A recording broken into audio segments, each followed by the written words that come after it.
शुरू करते हैं आज यूपीएसआई के लिए प्रैक्टिस सेट नंबर 6। कौन सा है मेरे भाई? Practice set number 6।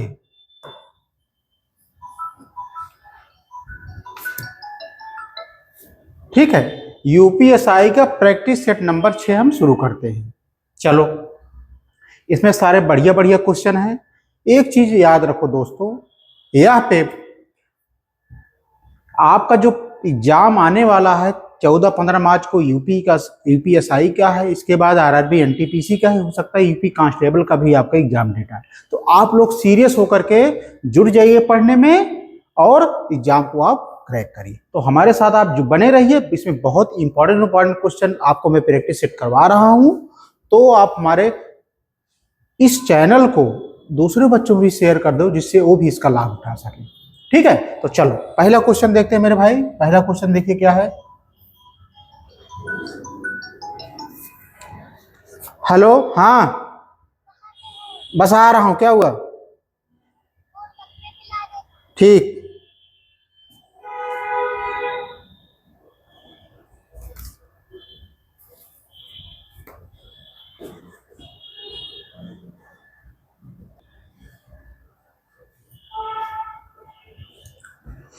हेलो बच्चों, आप लोग कैसे हो? बढ़िया हो? तो हम आज यूपीएसआई का प्रैक्टिस सेट नंबर 6 आपके लिए करवा रहे हैं। 5 मैंने करवा दिया हूं दोस्तों। बहुत इंपॉर्टेंट क्वेश्चन लेके आ रहा हूं, क्योंकि आपका मुश्किल से अब 20 दिन बचा है आपका एग्जाम होने में। यूपीएसआई का 14-15 मार्च को है।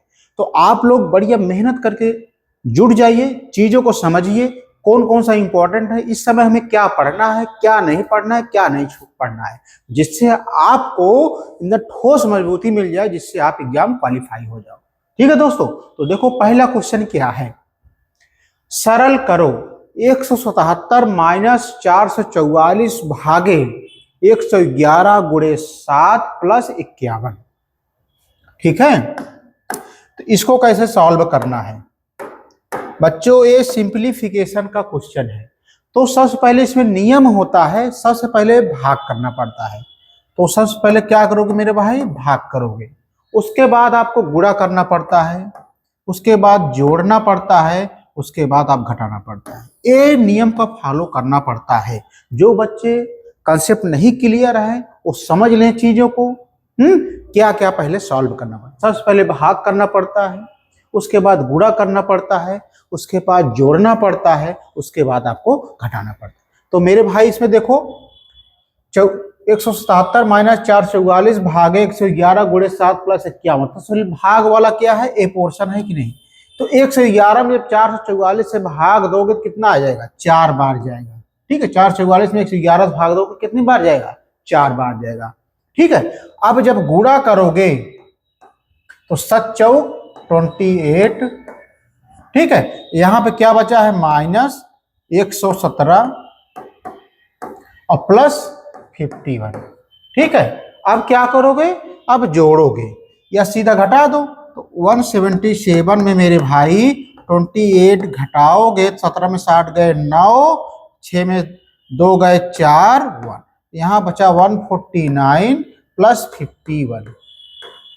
तो जोड़ो, 9 1 10, 5 4 9 1 10, 1 1 2। तो जो हमारा आंसर निकल के आया मेरे प्यारे भाई, वो कितना आ गया? 200, जो कि option A is right answer. तो बच्चों यहाँ पे सवाल आपको समझना ही बहुत बड़ी बात नहीं है। यहाँ पे आपको कंसेप्ट क्लियर हो, आप इस बेस पे इस तरह से सवाल आ जाएंगे तो आप लगा सको। ठीक है, मेन ये होता है कि आपको समय बचत करके कैलकुलेशन फास्ट करना पड़ेगा, और आपका कंसेप्ट क्लियर है तो कोई भी सवाल अगर आ जाती है तो आप हल कर लोगे। तो यदि वीडियो आपको पसंद आ रहा हो, एक क्वेश्चन पसंद आ रहे हो, समझ में आ रहे हो, तो आप वीडियो को लाइक और सब्सक्राइब करना मत भूलिए। आगे चले, चलो अगले प्रश्न पे आते हैं मेरे भाई। देखो अगला प्रश्न क्या है, ये भी इंपॉर्टेंट है क्वेश्चन। कह रहा है 3 संख्याएं 3:4:5 के अनुपात में है, उनका एलसीएम 4200 है, तो उनका महत्तम समापवर्तक ज्ञात करो। ये क्वेश्चन इंपॉर्टेंट है, ये आता भी है, एसएससी जीडी हो चाहे रेलवे। तो देखो तीन संख्याएं, तो मेरे भाई संख्याएं मान लो ए बी सी है, तीन संख्याएं हैं, इनका अनुपात दिया है 3:4:5। ठीक है, और उनका एलसीएम 4200, एलसीएम 4200 दे दिया है। ठीक है, कोई दिक्कत नहीं। तो मेरे भाई जब भी इस तरह से आ जाए तो सबसे पहले 3, 4, 5 का एलसीएम निकालोगे, तो मेरे भाई एलसीएम हो जाएगा 3 चौक 12 पंचे 60। ठीक है, और एचसीएफ क्या हो जाएगा इनका अनुपात का, तो यहां पे नोट कर लो कि अनुपात का जो एचसीएफ होता है वो 1 होता है। कितना होता है मेरे भाई? 1।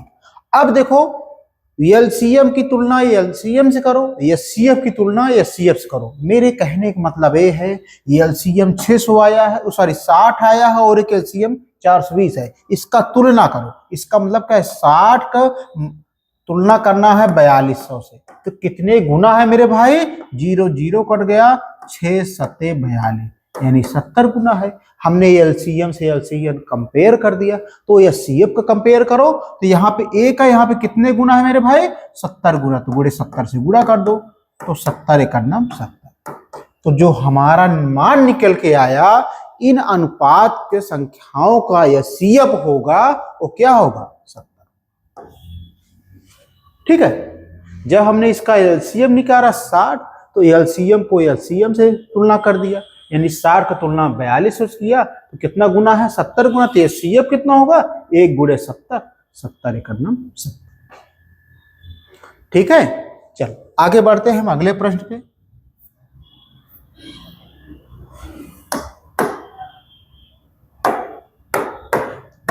देखो, कागज का मूल 55 केजी है। यदि 1 केजी 1 किलोग्राम कागज 192 स्क्वायर क्षेत्रफल ढक दिया जाता है, तो 8 मिलीमीटर भुजा वाले 8 मिलीमीटर भुजा वाले एक घन को कागज से कवर करने में कितना खर्च आएगा मेरे भाई? इसमें एग्जामिनर पूछना क्या चाह रहा है? सबसे पहले ऊपर वाले को भूल जाओ, खर्च वाला भूल जाओ, पहले टॉपिक पे आओ। तो 8 मीटर भुजा वाले, यानी भुजा का मान कितना दिया है मेरे भाई? 8। एक घन को कागज से, तो दोस्तों घन का क्षेत्रफल का सूत्र क्या होता है? क्योंकि जो क्षेत्रफल है उसी को तो कवर करेगा, तो होता है 6a²। जहां पे a क्या है? a भुजा है घन का। ठीक है, तो मेरे कहने का मतलब है मेरे भाई 6, a का मान कितना दिया है? 8। 8 का हम वर्ग कर लेंगे, तो 6 × 8 = 28 64, और 6 6 36, 6 6 24, 3 6 4 24, और 6 6 36, 36 2 38, 384 आ गया। ठीक है, अब देखो सवाल में क्या कह रहा है? कागज का मूल 55 केजी है। ठीक है, यदि 1 केजी 92 स्क्वायर क्षेत्र पर ढक दिया जाता है, यानी 192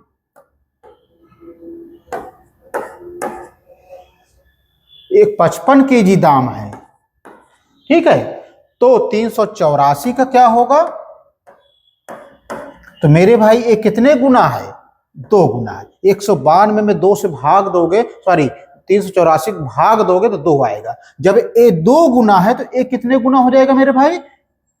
2 से। जब ए दुगुना है, 2 गुना है, तो इसका दुगुना क्या हो जाएगा? 55 दूना 110। तो जो हमारा लागत खर्च आया वो कितना आया मेरे भाई? 110। ये समझ में आया कि नहीं? देखो मेरे दोस्त, यहीं पे आप समझो पहले।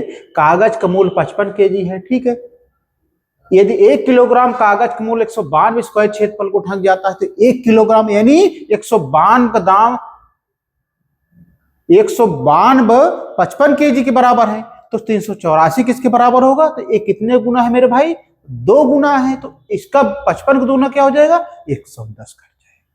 यानी 55 रुपए का मूल्य में 192 क्षेत्रफल को 192 स्क्वायर मीटर क्षेत्रफल को ढकेगा, तो 110 में कितना घटेगा? 384। ठीक है, चलो